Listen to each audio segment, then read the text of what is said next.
Good morning, everyone. I hope you have enjoyed Independence Day yesterday. It was full of activities all over India. Another ritual hours on every Monday at 6:30, and I can see that almost more than 50 people have already joined, and by the time we will finish, it will be around 200 to 300 participants. This lecture series is going on by our post MDs from various places, from AIMS, from Tata Memorial Hospital. And these topics are mainly on truly hardcore physicians topic, or where most of the time we don't address these topics. So this is another topic. It will be taken by Dr. Ajisha. You can see Dr. Ajisha is post MD palliative medicine, and she did palliative medicine from AIMS New Delhi. And right now she is working as a palliative care physician. Means, you know, in these days, whosoever is doing MD palliative medicine, they are getting absorbed in the system immediately. So she is working as a palliative care physician at AQRAA. This full form, even I don't know, Ajisha, so you have to tell before starting your lecture. Most probably this is International Hospital and Research Center, Calicut. And she has completed MD from, as I told, in New Delhi. She has presented many posters and written papers. She was the core organizing committee member of Epicon 2020, which everybody has enjoyed a lot. She was also when she was here, she was also a active participant or active educator in nursing education program, which is promoting excellence in palliative care nursing, which usually is conducted by Deneb Care and ECO Academy team. I am very happy to see the last line that she is also the faculty of basic foundation course in palliative care for doctors conducted at Malappuram. So Malappuram, who is basically most active in providing palliative care throughout country. Whenever we talk about Kerala, Malappuram comes first, and I'm so happy to see that she is taking foundation lectures in foundation course in Malappuram.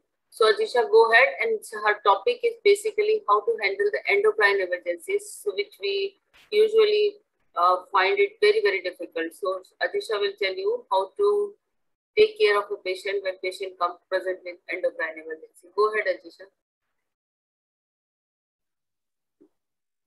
So I will be discussing the thyroid emergencies, adrenal emergencies, and carcinoid crisis, and explaining these three topics in detail is not within the scope of this 1 hour session. So I will be touching mainly the clinical and practical aspects, and very little of the basic sciences behind this.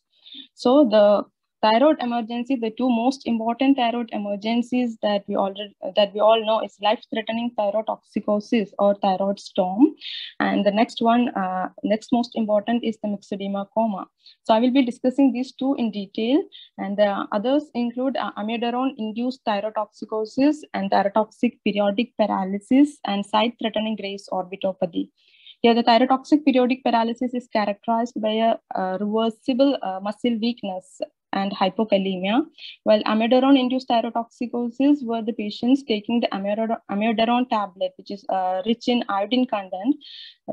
For these patients, their daily iodine intake will be more than the recommended doses, and these patients can have thyroid dysfunction.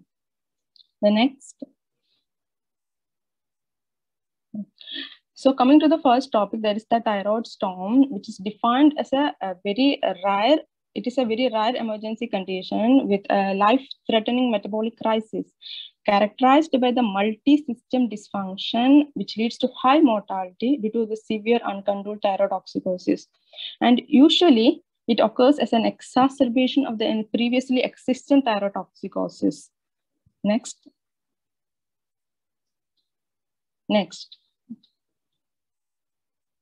So I already told the thyroid storm, it presents as an exacerbation of the previously existing thyrotoxicosis. So what talking about the normal thyrotoxicosis, so-called uncomplicated thyrotoxicosis, we have different causes for this uncomplicated thyrotoxicosis, like Graves' disease or toxic adenoma or exogenous thyroid hormone or painless postpartum lymphocytic thyroiditis, which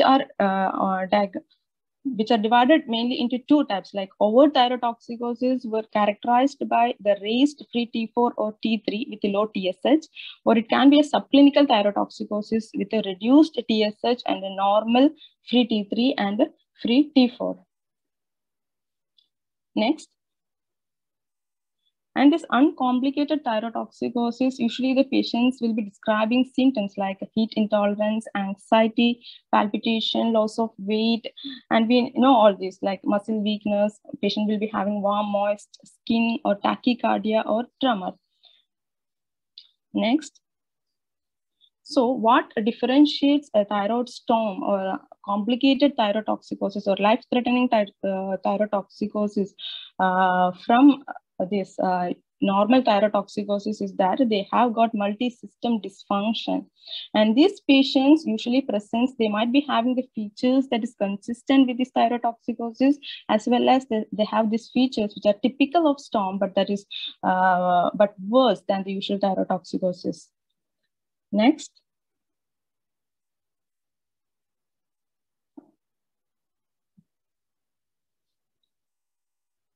Okay. Next slide. Previous slide, please.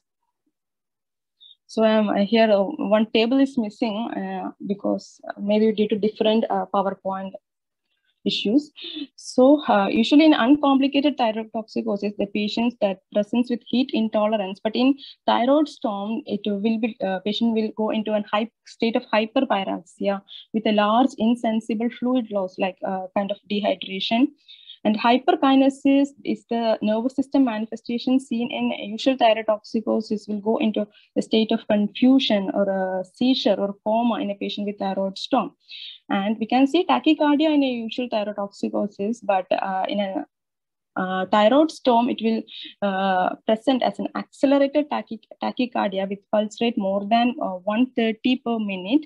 And the patient might, there is high chances of patient going into an atrial dysrhythmia as well as heart failure. The GI manifestations of usual thyrotoxicosis like hyperdefecation will lead to hepatic dysfunction in thyroid storm, as well as patient can have jaundice. Also, the psychiatric manifestations of like anxiety and agitation seen in uncomplicated thyrotoxicosis will go into a kind of frank psychosis, delirium in a patient with thyroid storm. And the most important thing between an uncomplicated thyrotoxicosis and thyroid storm is that a precipitating factor is present in a thyroid storm. So what are the different precipitating factors? So we have different factors which can precipitate a thyroid storm in these patients. So it can cause a rapid rise in the thyroid hormone levels, like patients who are taking antithyroid drugs. When they withdraw these drugs, the patient who received radioiodine therapy or either external beam radiation therapy or even the vigorous thyroid palpation can cause precipitate a thyroid storm, as well as a thyroid surgery and non-thyroid surgery. And especially in cancer patients, metastatic thyroid cancer can precipitate a thyroid storm. And other non-thyroid illness, even like infection, a pulmonary embolism, or an MI, or diabetic ketoacidosis, and even emotional stress can precipitate a thyroid storm. So the diagnosis of thyroid storm is mostly clinically, and we cannot rely on a biochemical parameters. Like in thyrotoxicosis also, there is a rise in the T4 and T3, and in thyroid storm also there is a rise in the T4 and T3, and we don't have a particular value above which we call it thyroid storm and below which it is not thyroid storm. So it is just a clinical diagnosis, and even the scan and the radioactive iodine uptake has no role to confirm the diagnosis. So some scoring systems are, however, helpful to diagnose a thyroid storm, like Busch-Wartowski scoring system and Japanese Thyroid Association. Next. So this Busch-Wartowski point scale helps to distinguish from this uncomplicated thyrotoxicosis from impending thyroid storm as well as established thyroid storm. Next. So I'm not going into every detail of this scale, but I just want to point out that they have taken into consideration this thermoregulatory dysfunction, cardiovascular dysfunction like tachycardia, central nervous system dysfunction, GI dysfunction, and precipitant history to is included. All these dysfunctions are included in the Busch-Wartowski point scale, and they have given a scores of 5, 10, 15 for each level. Like for tachycardia, if it is less than 90, there is no scoring. That 90 to 110, the scoring of 5 is given. 110 to 120, it is 10. Likewise, scoring is given. And our next slide, please. So the another system, that is Japanese Thyroid Association scoring, is also used. And here also I will share the slides so you can look into it later.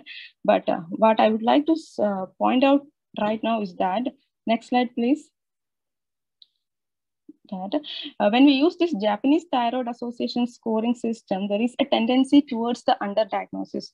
For example, a thyrotoxic patient with tachycardia of 120 and temperature of 100.0 would qualify as an impending thyroid storm as per WPF scale.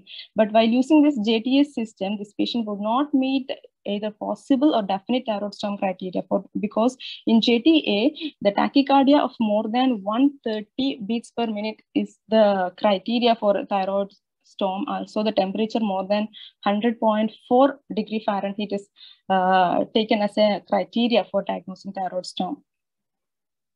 Next.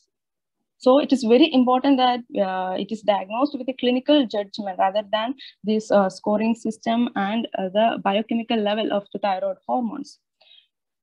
And this thyroid hormone, thyroid storm can also present in some atypical ways, like it can present as an apathetic thyroid storm.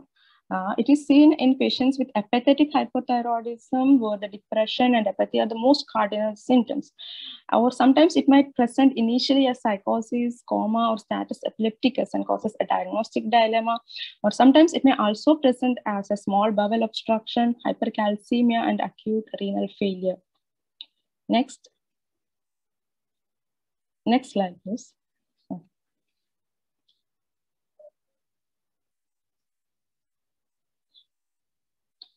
So the general treatment strategy of the thyroid storm is that we have to interfere at every possible point of thyroid hormone synthesis, the secretion, and the peripheral action pathway.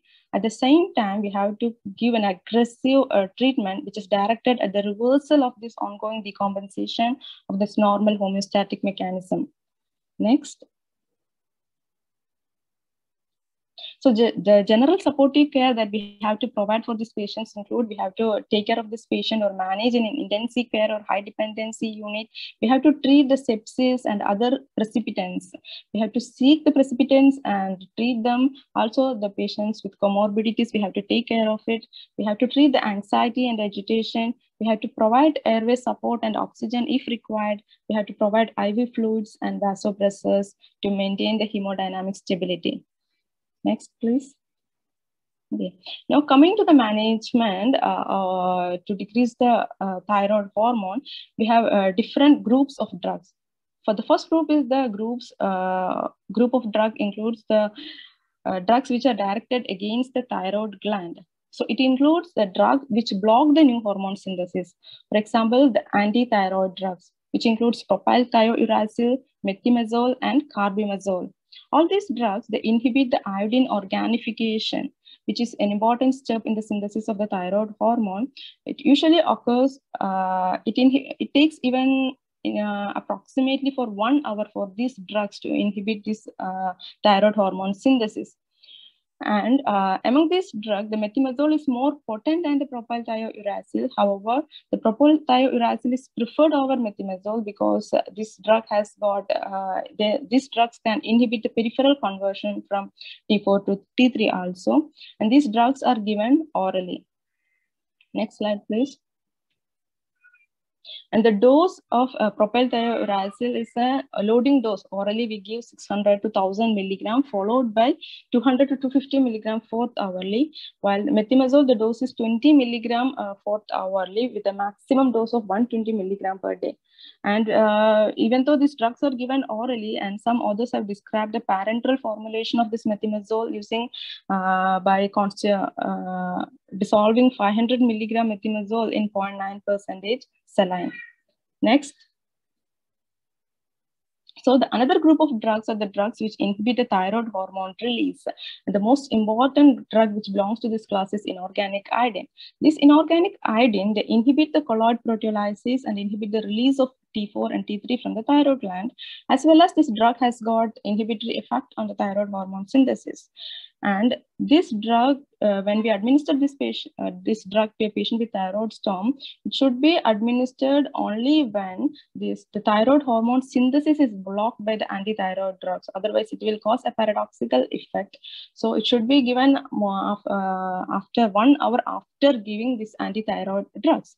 And these drugs, oral preparations are available at different dose formulations. Next slide, please. So Lugol solution is a solution of iodine, which is available at standard dose of 8 milligram per drop, which we can give 8 drops every 6 hours orally. The next important one is potassium iodide solution, the saturated solution of potassium iodide. This is most commonly used, and we can give 5 drops every 6 hours orally. Also, the other routes like sublingual routes can also be used in patients with intestinal obstruction. And we have sodium iodide. The dose is given, it is given as an IV infusion at the dose of 0.5 to 1 gram. And we can also use the oral contrast agent like ipodide, which is an inhibitor of T4 conversion of T4 to T3, and it antagonizes the thyroid hormone binding to the nuclear receptor. Next. So the next important group of drugs are the drugs which inhibit the peripheral effects of the thyroid hormone. And we have 3 different classes which inhibit these peripheral effects. One is the drug which diminish the adrenergic manifestations that is seen in the thyroid storm. And the next is the drugs which inhibit the peripheral conversion of T4 to T3. And the drugs, and we have different procedures to physically remove this thyroid hormone from the circulation. Next slide, please. So the beta-adrenergic blocking agents, the most commonly used one is propranolol at a dose of 60 to 80 milligram every 4th hourly. And we can also use IV propranolol for rapid effect at a dose of 0.5 to 1 milligram initial dose. And when we give IV propranolol, we have to continuously monitor the cardiac rhythm of the patient.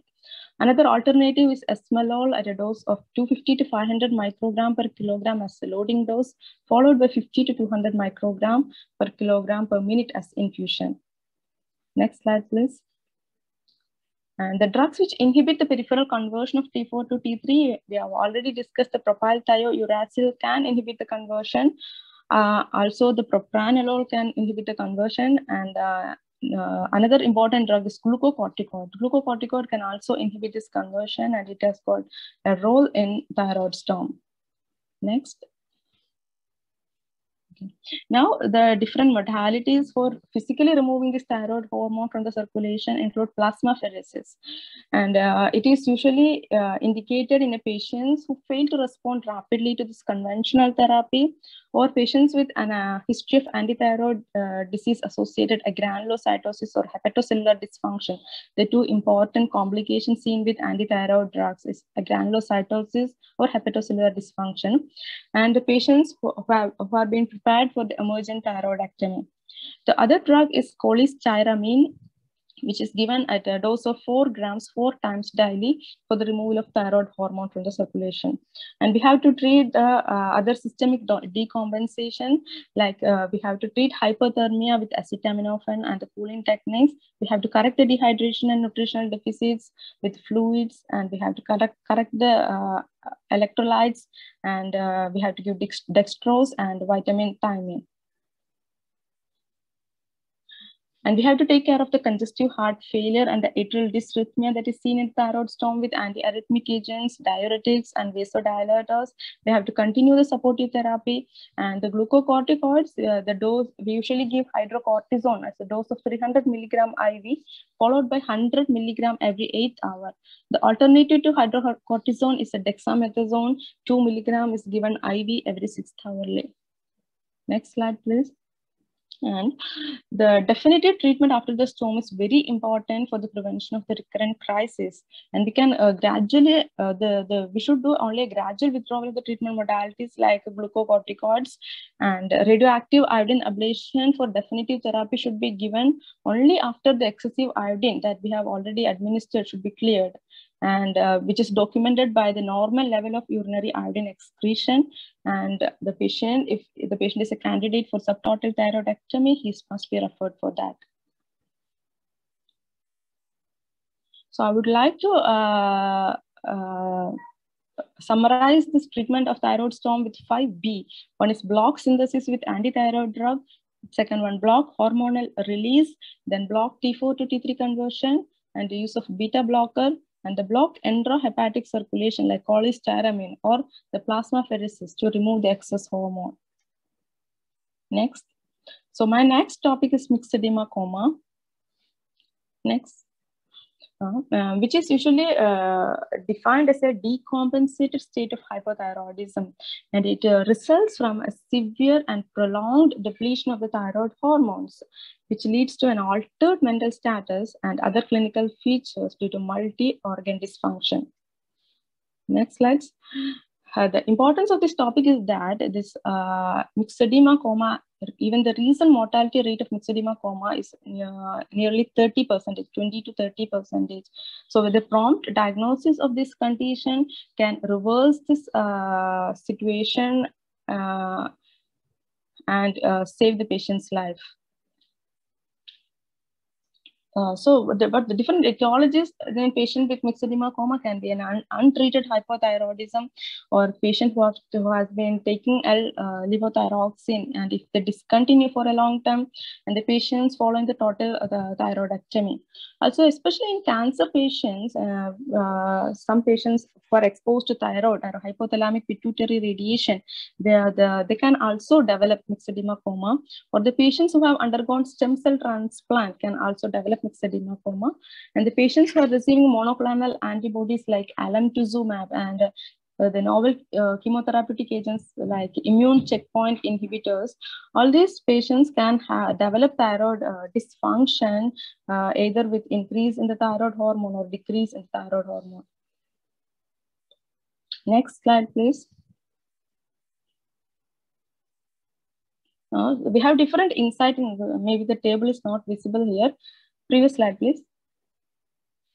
So we have different precipitating factors for myxedema coma, which includes the most common one being infection like pneumonia or urosepsis, or it can be an heart failure or exposure to cold environment or a trauma, or undergoing any surgery or any CVA or GI bleeding. All this can precipitate an episode of myxedema coma, or even medications like anesthetics, narcotics, lithium, amiodarone, sunitinib, and phenytoin can also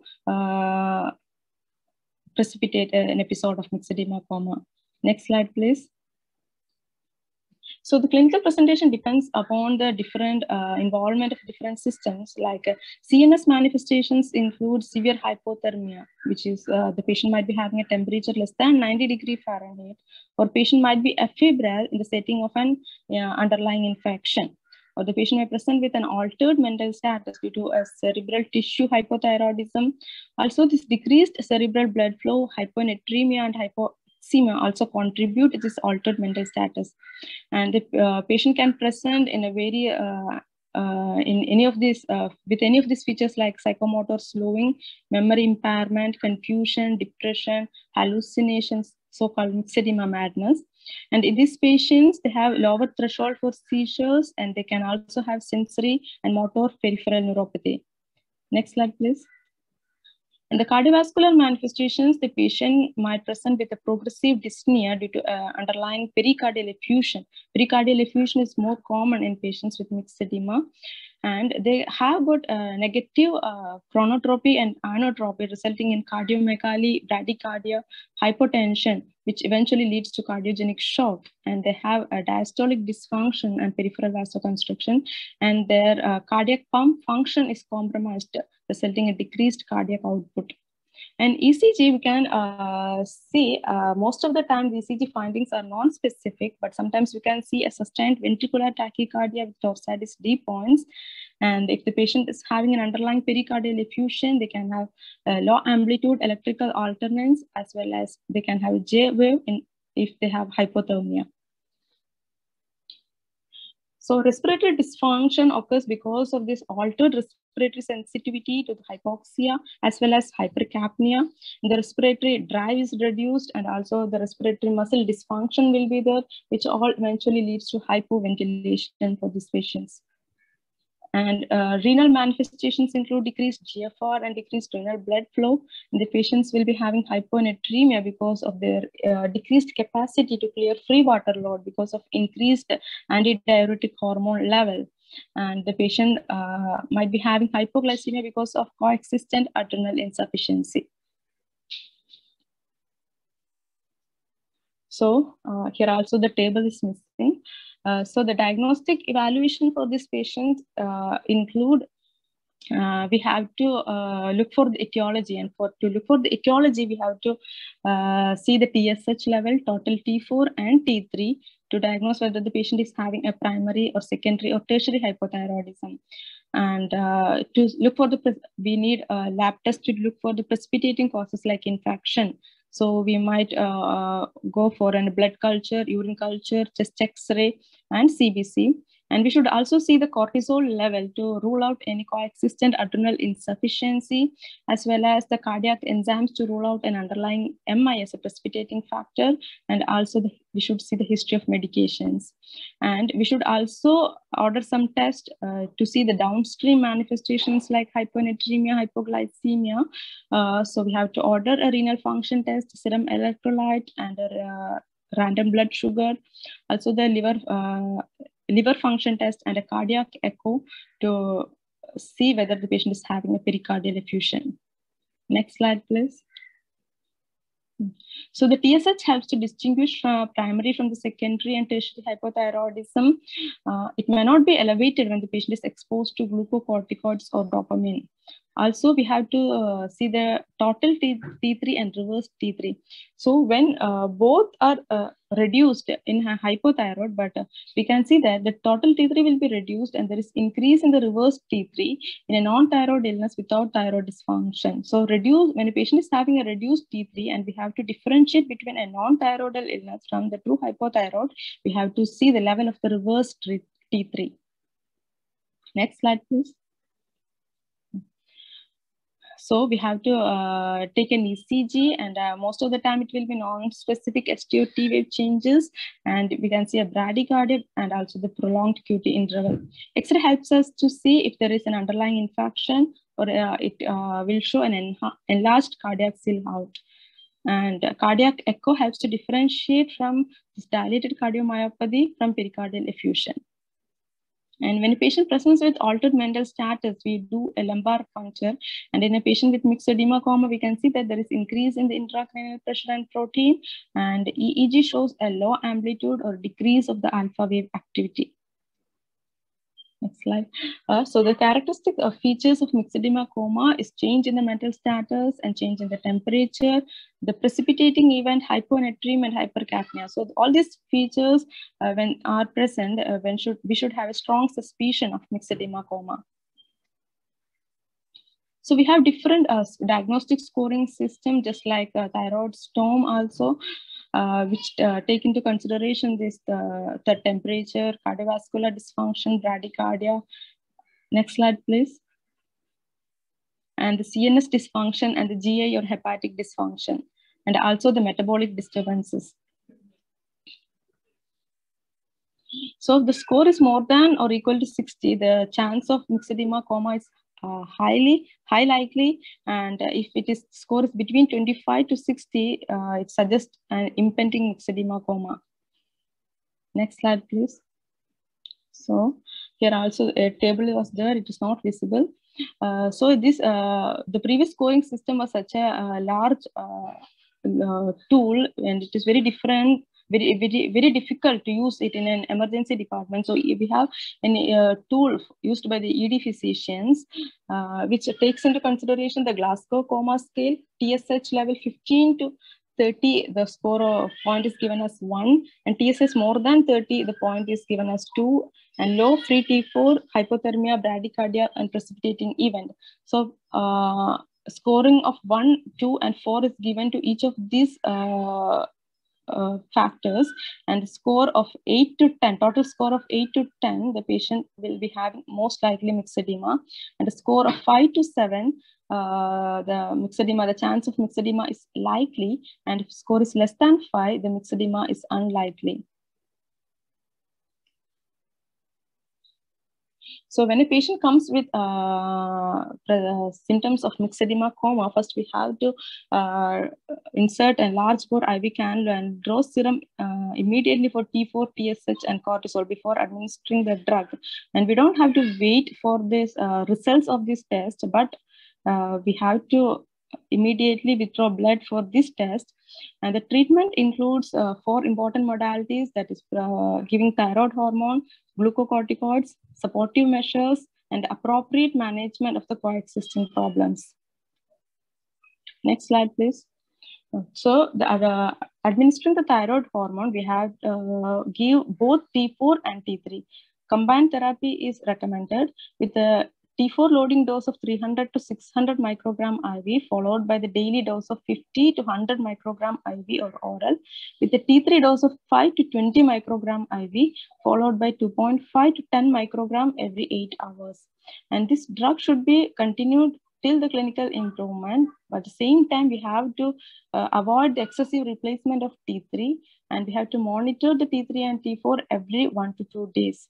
Most of the time, the clinical improvement seen within 1 week, while we should also think about, keep in mind the risk of associated myocardial infarction or atrial arrhythmia associated with the administration of this T4 and T3. Next. So we have to administer the glucocorticoid as well until the possibility of adrenal insufficiency is excluded, because if the patient has got a coexistent adrenal crisis or adrenal insufficiency, administration of these thyroid hormones can aggravate the condition, because the thyroid hormone will increase the metabolism of the cortisol and it can precipitate the adrenal crisis. So the drug, the glucocorticoid that is used is hydrocortisone 100 milligram every 8 hourly, and we can decrease the dose after 2 days. Next slide, please.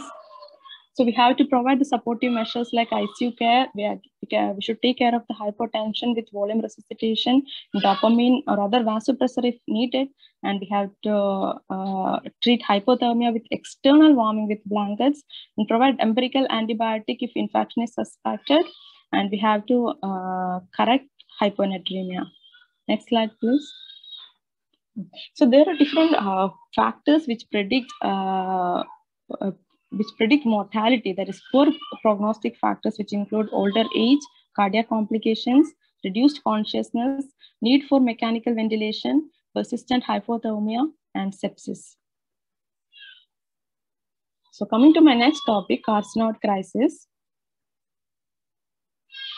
So carcinoid syndrome is defined as a group of symptoms caused by the systemic release of different kinds of humoral factors like polypeptides, biogenic amines, and prostaglandins from mostly from the well-differentiated neuroendocrine tumors. And these well-differentiated neuroendocrine tumors are most commonly present in the GI tract, and followed by the respiratory tract, and other sites being ovary, testicles, and kidney. So this is carcinoid syndrome, and we define carcinoid crisis as a life-threatening form of carcinoid syndromes that results from the release of an overwhelming amount of biologically active compounds from the tumor. And only 10% of this neuroendocrine tumor results in the carcinoid syndrome. However, more than 90% of the patients with carcinoid syndrome have got metastatic disease. For example, a patient with a GI neuroendocrine tumor will be most probably be having a liver metastasis when these patients develop this carcinoid syndrome. So in any patients with GI neuroendocrine tumor with liver metastasis, a screening for carcinoid syndrome should be done. Next slide, please. So it is characterized by release of different bioactive amines and peptides, which are released directly into the systemic circulation by the tumors. Especially it happens with the respiratory neuroendocrine tumor, where these compounds are directly released into the systemic circulation. While in patients with GI neuroendocrine tumor with liver metastasis, it occurs because these compounds are not inactivated due to deranged liver functions. And there are 40 different types of these biologically active amines and peptides, the most important one being serotonin, histamine, and peptides like tachykinins, kallikreins, as well as prostaglandins. Here, the most of the clinical features in carcinoid syndrome as well as carcinoid crisis syndrome is due to serotonin. Usually, normally, 1% of dietary tryptophan is metabolized into serotonin. But in a neuroendocrine tumor, 70% of the tryptophan is metabolized into serotonin. And this serotonin undergoes oxidative reaction to form this 5-hydroxyindole acetic acid. And this serotonin is responsible for increased motility of the GI tract as well as excessive secretion, which leads to diarrhea. And since many of the tryptophan is recruited into the other pathway, there will be a deficiency of niacin, which leads to pellagra. And the prostaglandins is responsible for increased GI motility and excess secretion of this GI tract, causing diarrhea. And histamine, mostly from the pulmonary neuroendocrine tumors, results in atypical flushing and pruritus. So the most common presentation being the flushing, which appears in a paroxysmal episodes. There will be a salmon pink to dark red discoloration of the skin of the upper body. It will be associated with tachycardia, periorbital swelling, salivation, and increased lacrimation, which lasts from 30 seconds to 30 minutes. And it can be precipitated by eating, drinking alcohol, stress, liver palpation, and anesthesia. And it's mostly associated with mid-gut neuroendocrine tumor. The diarrhea will be an explosive, non-bloody, and watery diarrhea. Usually occurs 30 times a day, associated with abdominal cramping. And the patient will be having cardiac dysfunction because of the deposits of plaque-like deposits on endocardium, valve, chambers, and the different pulmonary and aortic arteries. And the patient might be present with the symptoms and signs of heart failure or valvular heart disease. The respiratory manifestations include the patient develop bronchospasm and presence with wheezing and dyspnea, and they will be having symptoms of pellagra, also muscle wasting and ureteral obstruction due to retroperitoneal fibrosis. They will be having fatigue and cognitive impairment as well. So the diagnostic workup for serotonin syndrome includes the 24-hour urine for 5-hydroxyindole acetic acid, and as well as chromogranin A. And we have to go for the different radiographic and endoscopic studies to localize the tumors, which includes the triple phase CT or MRI, and the stomatostatin receptor scintigraphy, and octreoscan, and bronchoscopy with biopsy.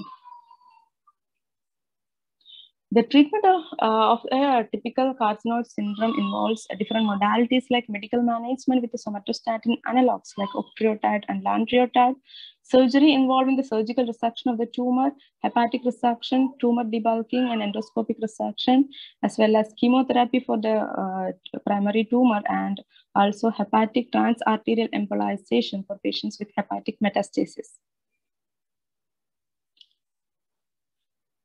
Though the somatostatin analogs include octreotide and lanreotide, they inhibit the release of these amines and control the symptoms.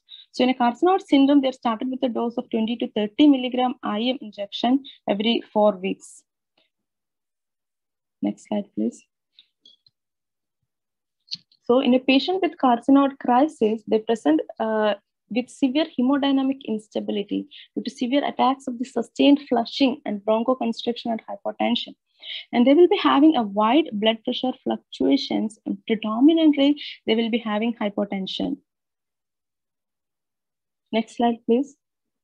So we have different precipitating factors for this carcinoid crisis, like surgery, even a biopsy, sedatives, anesthetics, catecholamines, and necrosis of the tumor, and even an uncontrolled pain can precipitate a carcinoid crisis in a patient with carcinoid syndrome. Next slide, please. So here, rather than the management of the carcinoid crisis, the prevention of the carcinoid crisis is very important. And there is a role for the prophylactic opioid in patients with carcinoid syndrome with elevated urinary 5-hydroxyindoleacetic acid. So 300 to 500 microgram IM or subcutaneously should be given before any procedure or before any surgery, and it should be repeated as needed during the procedure.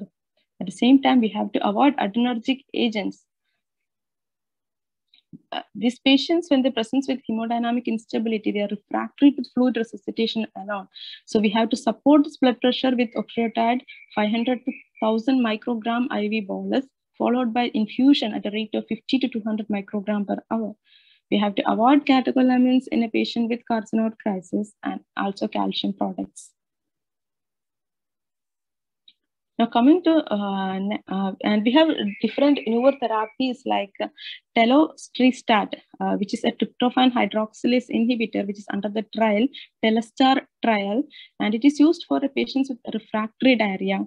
And even other trials like Radiant 2 trial have used everolimus for the control of symptoms in refractory symptoms in a patient with carcinoid syndrome as well as carcinoid crisis. So coming to my next topic, adrenal emergencies. The important adrenal emergencies include acute adrenal insufficiency and endocrine hypertensive emergencies and Florid-Cushing's syndrome. I will be discussing the acute adrenal insufficiency in detail and endocrine hypertensive emergencies if the time permits. So just touching the base, this adrenal cortex is involved in the secretion of glucocorticoid, mineralocorticoid, and adrenal androgen. And this glucocorticoid and adrenal androgen is controlled by the ACTH from pituitary, while mineralocorticoid is predominantly controlled by the renin-angiotensin system. And all these hormones are got a central role in energy, salt, and fluid homeostasis.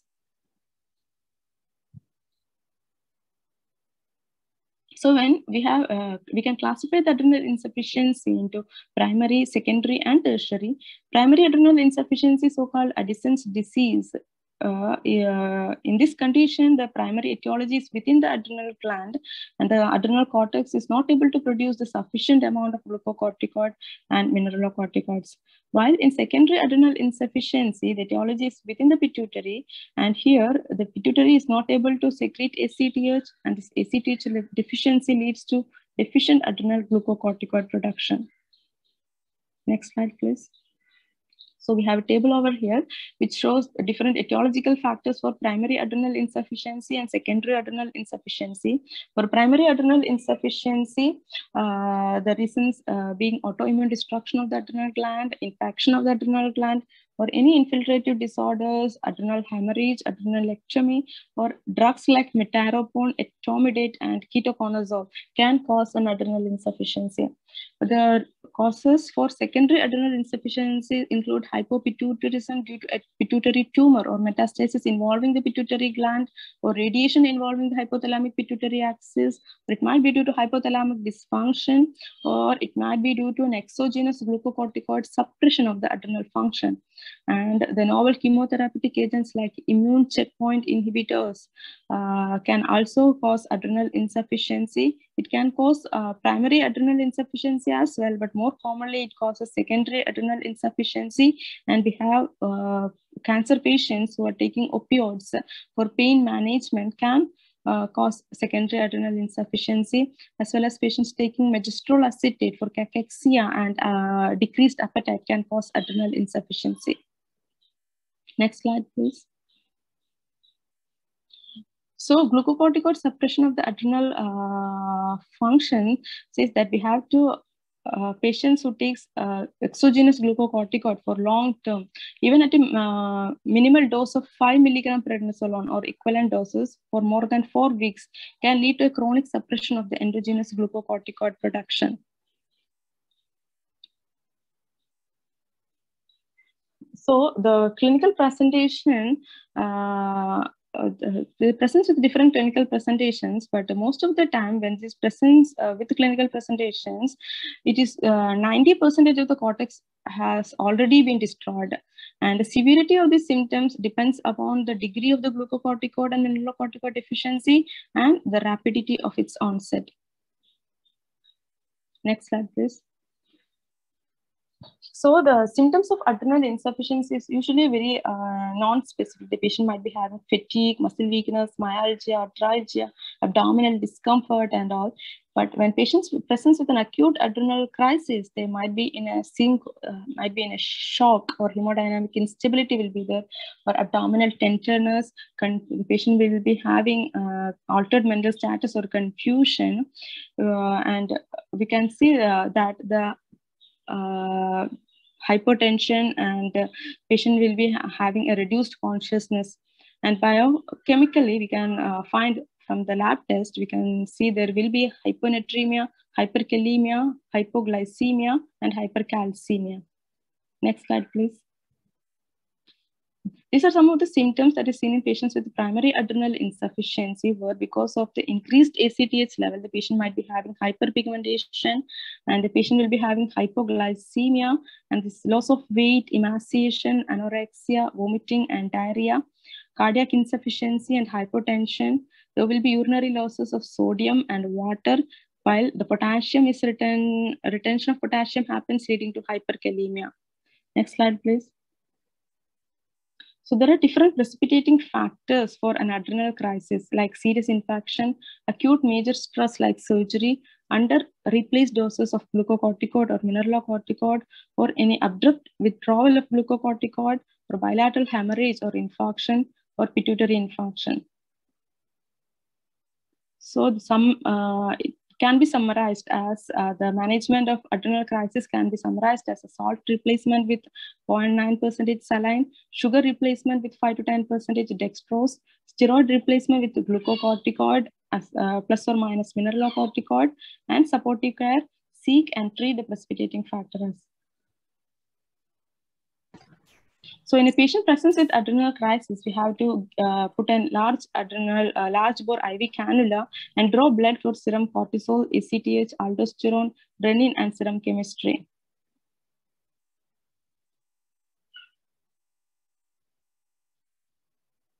We have to immediately start the IV fluid resuscitation with a rapid infusion of this saline of 1 liter within the first hour. And we can also add 5% glucose in this saline. And we have to administer at least 4 to 6 liters in 24 hours. At the same time, we have to monitor for the fluid overload. Next slide. We have to correct the electrolytes, provide the nutritional support, and monitor the blood pressure, heart rate, serum electrolytes, and the blood glucose. Next slide, please. And regarding the glucocorticoid replacement, we must administer 100 milligram hydrocortisone, which has got both glucocorticoid and mineralocorticoid activity as an IV bolus injection, followed by 200 milligram hydrocortisone and 5% glucose as an IV infusion. Another alternative for administering hydrocortisone is we can give it as an IM dose at 50 milligram 4 times daily, and we have to reduce the hydrocortisone dose to 100 milligram per day the following day. And when the dose of hydrocortisone is more than 50 milligram per 24 hours, we don't need a separate mineralocorticoid replacement with fludrocortisone. So after stabilizing the patient, we have to continue the saline for a slower rate, and we have to search and treat the possible infectious precipitating causes, and we have to perform a short ACTH stimulation test to confirm the diagnosis and determine the type and the cause. If the patient is not already a diagnosed case of adrenal insufficiency, we have to go with a series of tests to identify the type and the cause. Next slide, please. And we have to taper the parenteral glucocorticoid after over 1 to 3 days, and start the oral steroid therapy once the patient starts taking orally. The oral dose of hydrocortisone between 15 to 25 milligram per 24 hour. We can administer in 2 to 3 divided doses, and we have to administer the first dose immediately after waking up. And begin the mineralocorticoid replacement in primary adrenal insufficiency, while it is not required in a secondary adrenal insufficiency where there is deficient ACTH production is there. And the dose of fludrocortisone is 100 micrograms, single dose in the morning after waking up.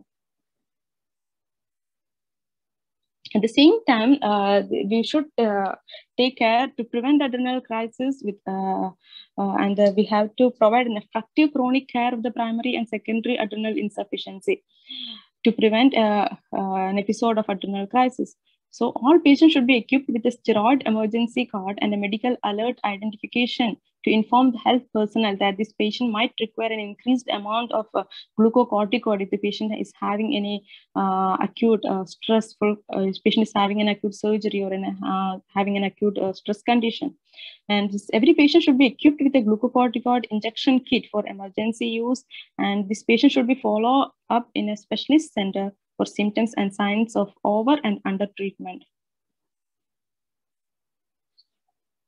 Ajisha, I think we can stop here. Yes, ma'am. I will share the slides so you can go through this endocrine hypertension. We will handle this separately. So Arun, go ahead with the question answer, please. Yes, thank you. Ajisha, thank you for the presentation. Some interesting discussions going on in the chat box. So starting from the very beginning, right?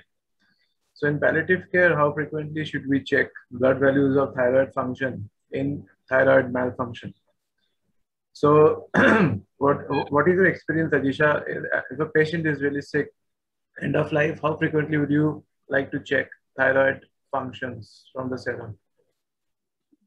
Thyroid dysfunction in a cancer patient, first we should know which patients are more prone for thyroid dysfunction in a cancer setting.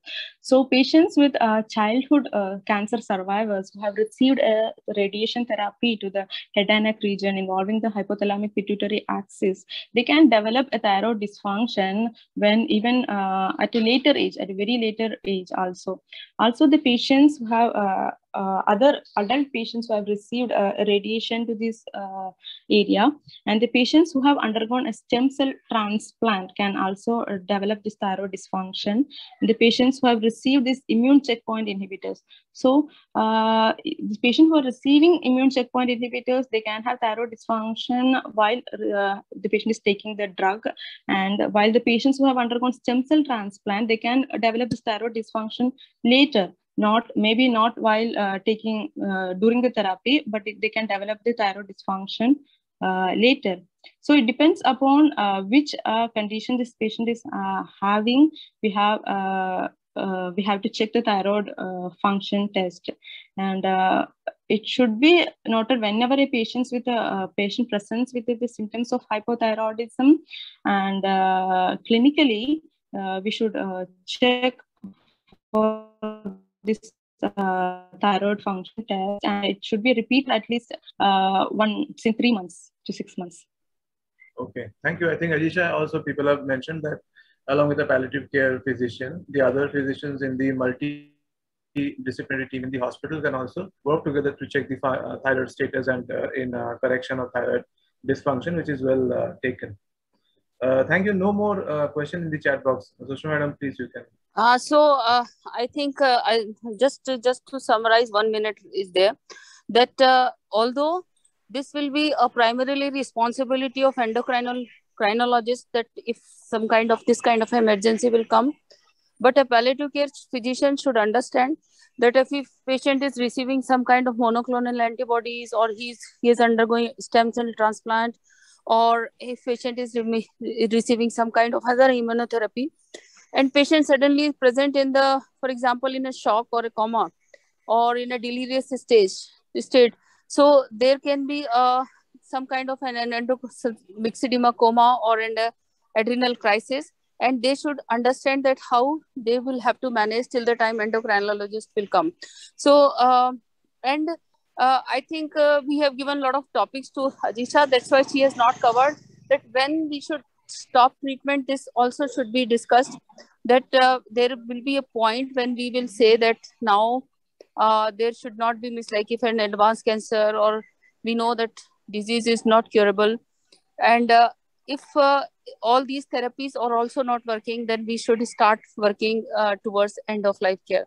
So Ajisha, although I think that there were a lot of topics for you, maybe, and we have started little late, but you tried your best to explain how we will handle the endocrine emergencies in various situations. And this is not just this lecture is not to tell you that you will become and you should start managing all these, but you should have a fair idea that how to manage these emergencies, so that if they will come in your day-to-day practice, so how will you integrate your principles into these management principles. So this is what the purpose of this lecture, that we should have idea, because there is always palliative medicine is involved. So we should have everything, knowledge of all these topics and knowledge of all these emergencies, how to handle these emergencies. And whenever a patient comes, I think for postgraduate students, whenever such patient come, I think that is the day when you should read everything about that emergency, because and you should see that what are the treatments endocrinologist is advised and what is my role in this patient. So then you will start integrating, because rarely you will find such patient for a myxedema coma in a cancer patient, or in emergency area when you will get a patient with myxedema coma or adrenal crisis. Rarely you will find. But once you will find these patients, you should read that topic immediately, and that day only you should learn everything about myxedema coma and adrenal crisis, because you will not get again and again these patients. So this was just to stimulate you that these are the topics which you have to learn and you have to read. And now it's your responsibility to start reading and start practicing and start integrating palliative medicine in all these patients, those who present with all these conditions. Thank you very much, Ajisha. Thank you, Arun. Thank you, Nisha and Archana. And thank you everyone for joining. Next week, we will see you before 6:30 next Monday with different topics. Thank you very much. Have a nice week. Thank you.